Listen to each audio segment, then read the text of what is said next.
नमस्ते thank you sir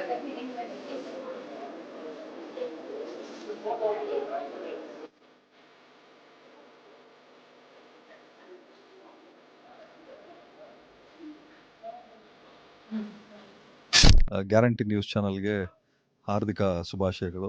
ಎಲ್ಲರಿಗೂ ಗೊತ್ತಿರೋ ರೀತಿ ಇವತ್ತು ಮಾಧ್ಯಮ ಅಂತಂದರೆ ಜನಗಳಿಗೂ ಮತ್ತು ಸರ್ಕಾರಕ್ಕೂ ಮಧ್ಯದಲ್ಲಿರುವಂಥ ಒಂದು ವ್ಯಕ್ತಿಗಳು.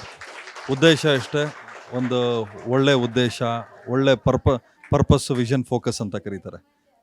ಗ್ಯಾರಂಟಿ ನ್ಯೂಸ್ ಚಾನಲ್ಲು ಒಂದು ಒಳ್ಳೆ ಪರ್ಪಸ್ ವಿಷನ್ ಫೋಕಸ್ ಇಟ್ಕೊಂಡು ಜನಗಳ ಮುಂದೆ ಬರ್ತಾ ಇದೆ. ಕರ್ನಾಟಕದ ಜನತೆ ಇರ್ಬೋದು ಮತ್ತು ಎಲ್ಲ ಭಾರತ ದೇಶದ ಜನತೆ ನಮ್ಮ ಗ್ಯಾರಂಟಿ ನ್ಯೂಸ್ಗೆ ಆಶೀರ್ವಾದ ಮಾಡಲಿ ಅಂತ ಕೇಳ್ಕೊಳ್ತೀನಿ.